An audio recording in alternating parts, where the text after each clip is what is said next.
우열을 가리기 힘든 팽팽한 접전. 똑같은 크림도 고기가 냄새가 좀 달콤한 냄새가 나는 것 같아서. 우선 향이 없어서 좀 순수하다고 느꼈어요. 이왕이면 친환경적인 제품을 쓰는 게 더 낫다고 생각을 해서. I also prefer the eco-friendly. If this is more synthetic, then I wouldn't use it. 그런데 시간이 흐르면서 차츰 가짜 친환경 상품에 표가 모이기 시작합니다. It is not so fat. How about this? Yeah. Okay, it's not. You can feel nature. A little bit of green tea. Yes, yeah. Matcha. So this is the reason why I will take that one. Okay? 하지만 누구도 친환경 상품의 진위 여부를 의심하는 사람은 없었죠. 유해한 게 덜 들어있지 않을까? 케이스도 약간 재생용기 쓴 것 같은 약간 그런 느낌의 색깔. 약간 케이스가 환경적인. 예, 느낌도 들고. 포장 공기. 친환경이니까 아무래도 도움이 되겠죠? 그렇다고 하니까 믿어야 되겠죠. 뭐 그렇게 만들어졌다면 믿어야 되는 거고. 과연 두 팀의 승부는 어떻게 막을 내렸을까요? 결과는 친환경으로 위장한 그린워싱 팀의 압승. 친환경 브랜드 순 32만 500원. 그리고 데일리 라이프 10만 2천 원. 말이 안 나오네. 이거 다 똑같은데. 역시 결국에는 패키지만 다른 거 아니야 이거 지금. 친환경 마크가 소비자한테 어떻게 신뢰감을 줘? 일단 이겼으니까 기분은 좋죠. 네, 기분 좋은데 이렇게 친환경 패키지와 이게 마크 하나로 이렇게 소비자들한테 전혀 이제 검증되지 않은 건데 그런 걸로 신뢰를 주고 소비자들이 이제 신뢰를 받고 산다는 것에 대해서 많이 놀랐던 것 같습니다. 참담하고요.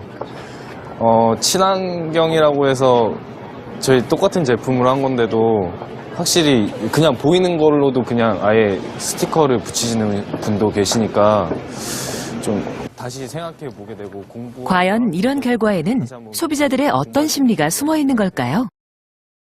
어차피 어떤 제품이 친환경적 요소를 실제로 갖고 있는지 아닌지 하는 것은 우리가 소비자의 상식으로는 확인할 수가 없거든요. 그래도 소비자는 구매를 하기 전에 어떤 작은 증거를 통해서 이게 진짜 친환경 제품일 거다라는 믿음을 갖고 싶어 해요. 근데 그런 걸 가장 잘 보여주는 게 패키지예요. 패키지가 친환경적 요소를 많이 갖고 있으면 사람들은 이것을 친환경 제품이라고 생각하기가 쉽고. 우리는 실험을 통해 두 가지를 확인할 수 있었습니다. 소비자들이 문구나 용기만 보고도 친환경 제품임을 쉽게 믿는다는 사실. 또 값이 비싸더라도 친환경 제품을 더 선호한다는 사실 말이죠.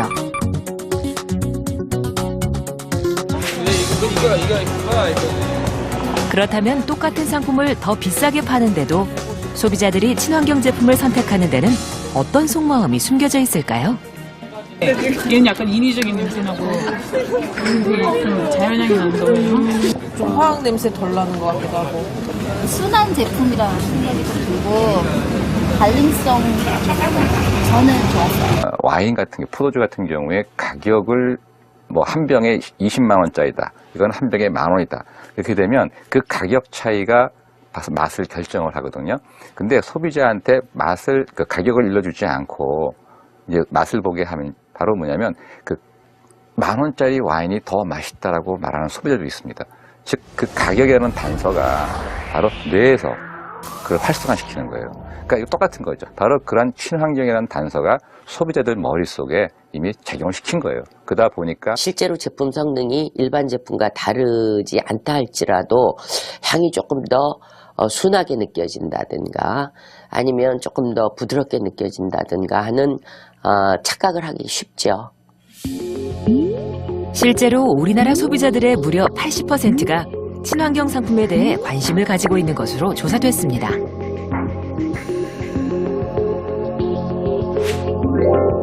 친환경 제품 시장 규모도 10여 년 사이 20배나 성장했는데요. 이렇게 친환경 시장이 커진 것과 그린워싱이 만연하게 된 것은 무관하지 않습니다.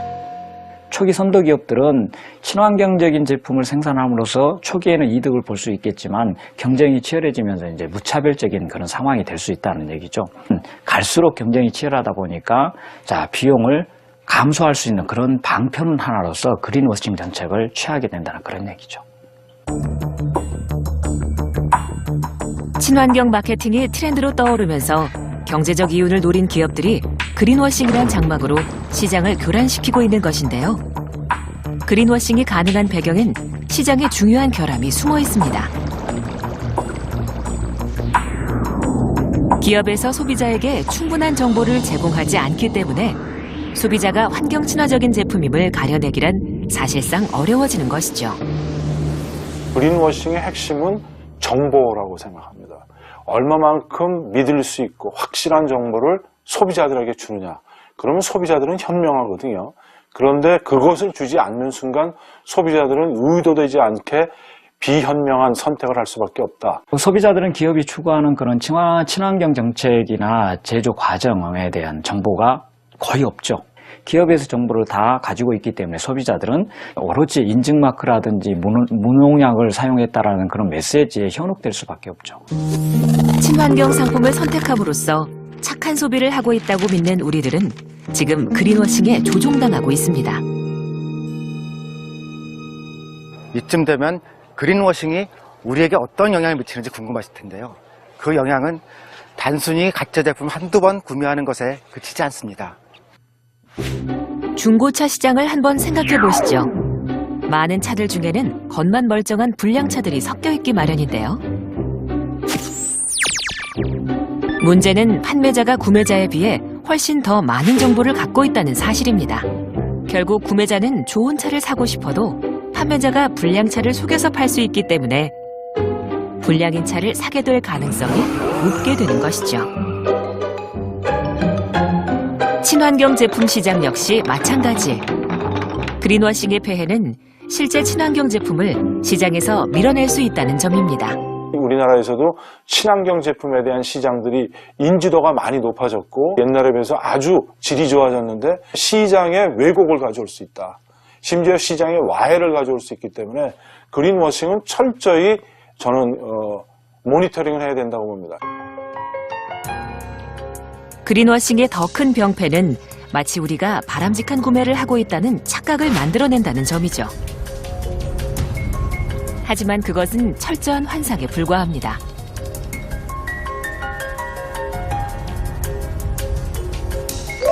시중에서 친환경 제품으로 판매 중인 어린이용품 8개를 검사한 결과 무려 5개 제품에서 독성 물질이 다량으로 검출됐는데요. 친환경 소재로 만들어 안전하다는 인형에서는 독일 친환경 기준치의 5배 이상,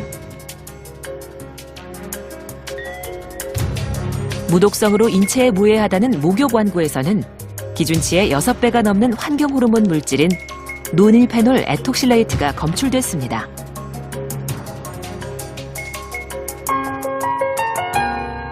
합성 세제에 많이 사용되어지는 화학물질 부분인데 우리 몸속에 들어왔을 때 호르몬 교란 효과를 일으켜서 어린이 같은 경우에서는 성적 발달, 정자수가 떨어지거나 또 여성들 같은 경우에서는 불임이나 또 생리불순이나 또는 유방암과 같은 암과 관련해서 암 발생 위험도를 높일 수 있습니다. 친환경이라고 적힌 매트에서 검출된 DMF는 무려 기준치의 75배에 달했습니다. 지속적으로 흡입했을 때는 간에 독성을 줘서 간성 혼수를 통해서 사망에 대해 이를 수 있는 간 독성 물질입니다.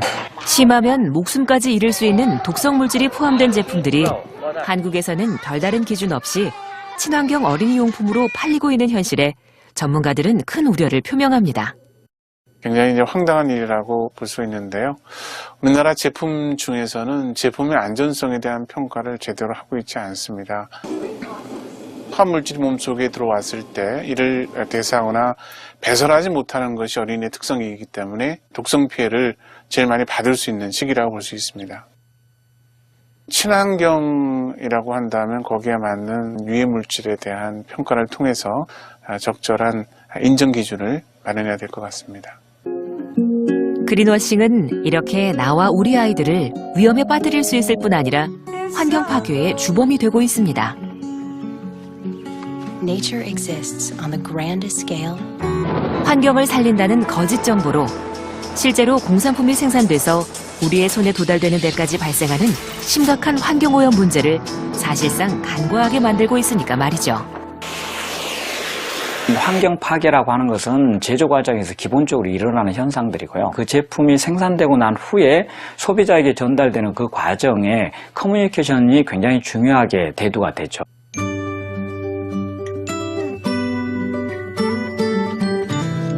그 영국의 BP라고 하는 석유회사가 있죠.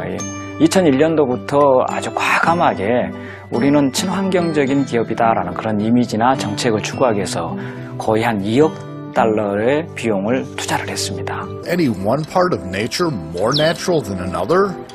Oil is natural. 우리 사람들이 봤을 때는 BP가 정말 친환경적인 그런 기업의 정책과 이미지를 가지고 있구나라는 그런 호감을 갖게 되는데 실질적으로 2011년도에 멕시코만에서 굉장히 큰 원유 유출 사건을 발생을 시켜줬죠.